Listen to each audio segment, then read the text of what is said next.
Hello everyone, welcome to my channel.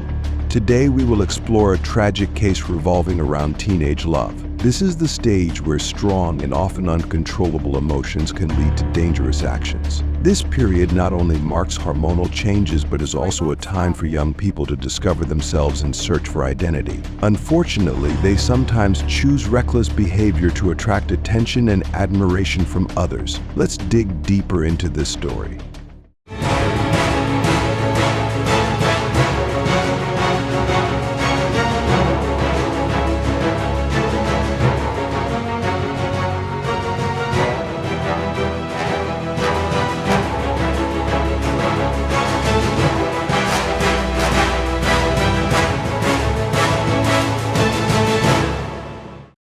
In the spring of 2017, the peaceful town of Lawrenceville, Georgia, was shaken by a series of brutal crimes, leaving its residents living in fear and insecurity. These tragic events not only caused the tragic deaths of 2 people, but also put 4 other victims in serious danger.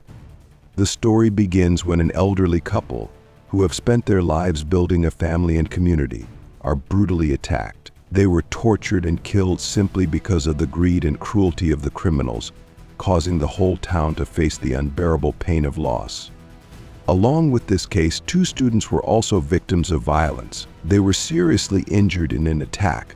The situation did not escalate to the worst. Fortunately, law enforcement officers saved the lives of the 2 children.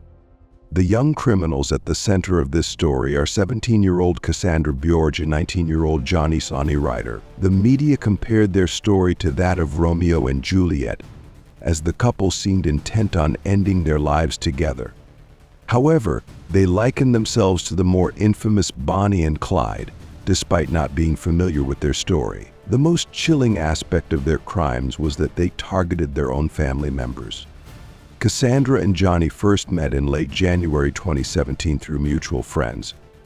At that time, Cassandra was still in school, and Johnny was only 19 years old and had been married and divorced. His marriage was the result of an unwanted pregnancy, which sadly ended prematurely, leading to the dissolution of the marriage within 6 months.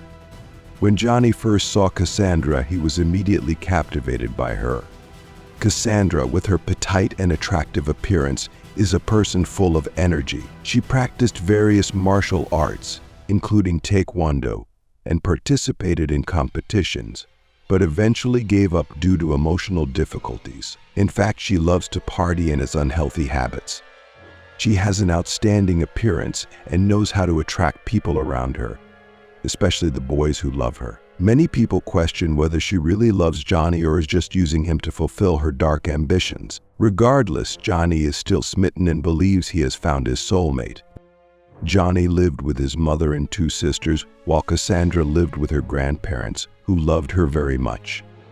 Their passionate romance quickly blossomed, and they introduced each other to their families to show their serious intentions. However, their families do not accept their relationship, which only makes them angry and puts them in danger.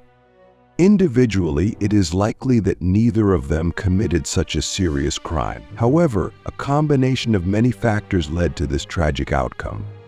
Johnny shared that Cassandra was addicted to drugs and easily influenced by her, while Cassandra came up with dangerous ideas that Johnny was willing to carry out without hesitation. Cassandra Bjorge was born on January 19, 2000 in Peachtree Corners, Gwinnett County, Georgia. She was raised by her mother, Amanda Sterling, who had her out of wedlock. Cassandra never knew her biological father, and her mother often prioritized her personal life over raising her daughter, leading to behavioral problems from an early age. When Cassandra turned 15, her mother married Stephen, who began to show inappropriate interest in her. Cassandra tried to confide in her mother, but unfortunately she was not believed. Cassandra feels that her mother, who believes she is a pathological liar, is dismissing her claims about her stepfather's inappropriate behavior. In desperation, she turned to her grandparents, Wendy and Randall, to share her concerns. Alarmed by the situation, they decided it would be best for Cassandra to live with them. In October 2015, the The 15-year-old girl moved into her grandparents' spacious two-story house in Lawrenceville. They provided her with her own room and showered her with love and attention, believing that it would help her progress. However, Cassandra took advantage of their kindness. She quit sports, skipped school, hung out with bad crowds, and often ran away from home. She also began stealing money from relatives to fund her alcohol and drug addiction. On one occasion, when she needed more money, she attacked her grandmother, threatening her life. From October 2015 to March 2017, Bjorge's family called the police more than 30 times due to Cassandra's erratic behavior, including running away, fighting, stealing, and acting aggressively while under the influence of substances. Stimulate. Her behavior became significantly worse after she started dating Johnny Ryder. Cassandra takes Johnny to her grandparents' house, insisting he will live with them, but Wendy and Randall firmly oppose this. A similar situation occurs when Johnny tries to move Cassandra into his family's home, leading to his mother and sisters kicking them out. Feeling cornered, the couple decides that anyone who stands in the way of their relationship must be eliminated. They plot to deal with Cassandra's grandparents, steal their savings, eliminate Johnny's relatives, confront Cassandra's mother and stepfather, and flee to Florida with their ill-gotten gains. Cassandra knew her grandparents kept a large amount of cash in a safe located in a closet on the second floor, but she didn't know the password because Wendy and Randall had started hiding their money after noticing it was missing. At the ages of 63 and 64 respectively, the elderly couple has been married for more than 40 years and built a life together with the hope of enjoying happiness in retirement. They struggled to manage Cassandra's behavior but did not want to send her back to her mother or juvenile detention, believing she could be rehabilitated. On the night of April 2nd, 2017, as the elderly couple was fast asleep, Johnny entered their house, led by Cassandra, armed with a kitchen knife and baseball bat. They went up to the second floor, where Cassandra entered her grandmother's bedroom while Johnny approached Randall, hitting him with a stick. Disoriented and scared, Randall initially did not understand what was happening. Johnny jumped on the bed and continued to assault him. Meanwhile, Wendy woke up to the sound of muffled screams and heavy noises. Seeing a figure next to the bed, she realized it was her niece. When she tried to stand up, Cassandra stabbed her in the shoulder. Wendy resisted, as evidenced by the deep cuts on her hands, but she was eventually overpowered. Cassandra pulled her into the next room, where Johnny was still attacking Randall. The young couple used duct tape to tie up the old couple, and then continued to beat them, demanding the code to the safe and threatening to kill them if they did not comply. Despite their pleas, Johnny puts the knife to Randall's neck. The old couple still hopes that their granddaughter will not go so far as to kill them. However, a minute later, on orders from Cassandra, Johnny begins stabbing Randall in the stomach. Wendy cried out, begging them to stop, and in desperation, she revealed the safe's password.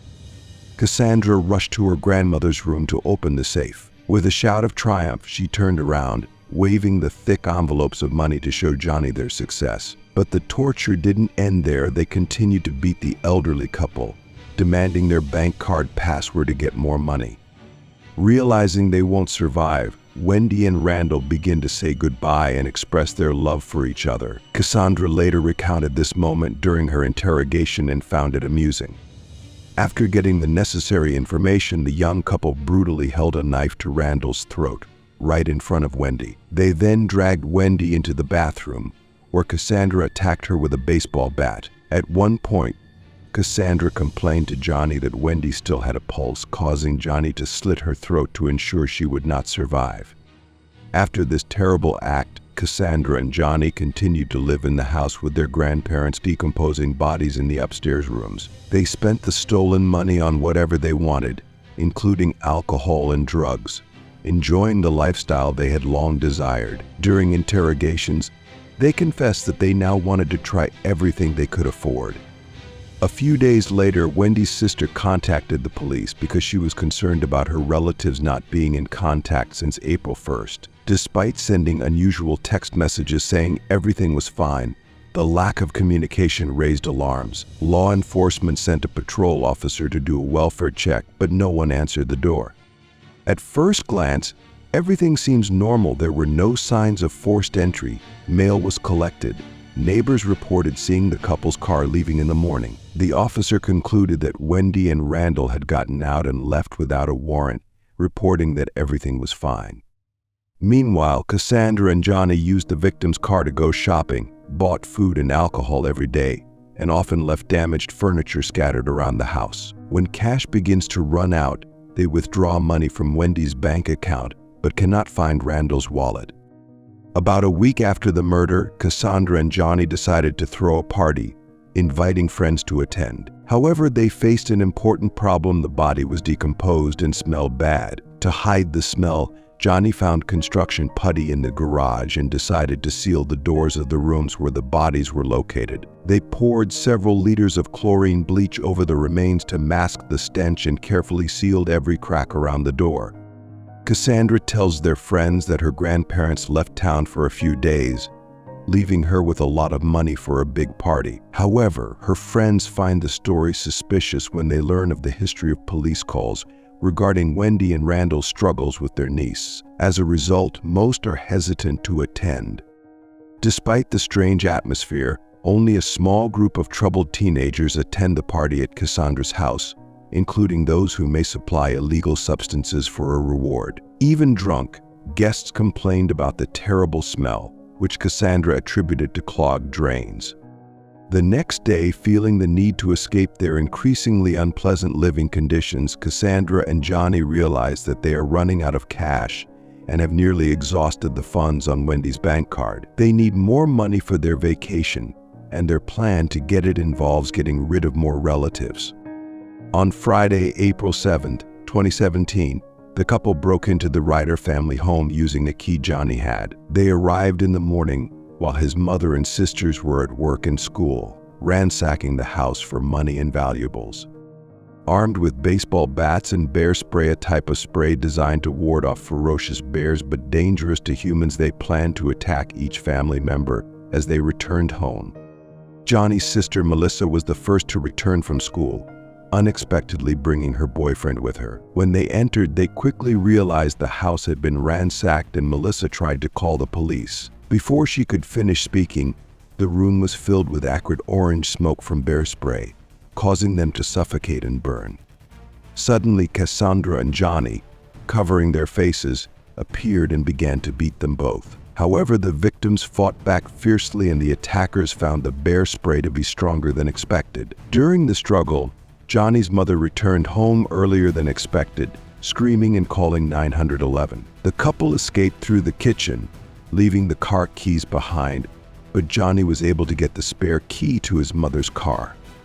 Although the attackers aimed to eliminate all witnesses, they underestimated the strength of Melissa and her boyfriend. Both victims survived but were hospitalized with multiple injuries and chemical burns. Law enforcement was intrigued by the abandoned vehicle in the backyard, which did not belong to the Ryder family, prompting further investigation. Upon discovering the abandoned car, police tracked down its rightful owner, leading them to Randall and Wendy's residence. Previous calls to the home went unanswered, prompting police to open the door. The stench suggested something was wrong, and when they entered, they found blood in a bedroom and an empty safe in a closet.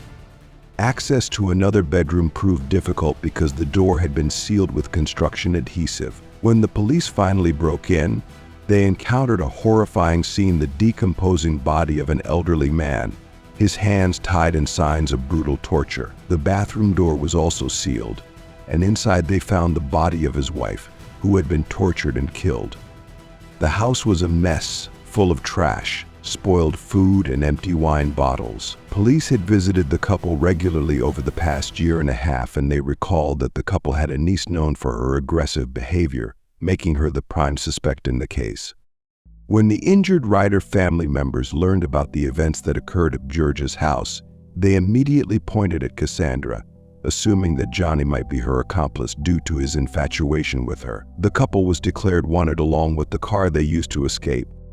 After escaping, Johnny and Cassandra buy milk to wash off the bear spray residue and then seek refuge at Johnny's old friend Jason's house. Surprised by their visit, Jason and his mother were kind, allowing them to clean up and stay the night. However, their peace was shattered when police arrived outside, calling on them to surrender. In a panic, Johnny brandished a kitchen knife, forcing Jason and his mother to leave the apartment. Blocked inside, Johnny and Cassandra decided not to surrender, instead choosing to end their lives. They inflicted deep cuts on his wrists, and as Johnny began to lose consciousness, he recorded a voice message to his mother, expressing his regret and love for his family. In his final message, Johnny expressed regret for hurting his grandparents, saying he was dying in the arms of his beloved girlfriend, Cassandra. However, Cassandra did not send any similar messages to anyone.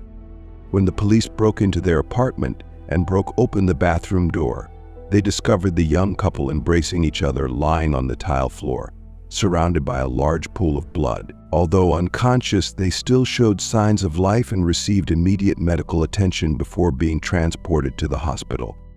When they woke up, the couple immediately asked about each other. Johnny was the first to turn himself in, expressing deep remorse for his actions. In contrast, Cassandra tries to paint herself as a victim, blaming Johnny for everything. She claimed she had been depressed for years and expressed anger at herself, saying she no longer wanted to live. However, when recounting the incident, she accidentally revealed that she had long wanted her grandparents to die. Throughout the interrogation, Cassandra behaved immaturely, complaining about the hospital food, making faces, and even flirting with the detectives. She only started to cooperate after being brought fast food as requested. What she revealed shocked even the most experienced officers. When asked why she took her grandparents' lives, she calmly said that they had lived long enough, claiming that they had hindered her enjoyment of life by forcing her to go to school and hiding money.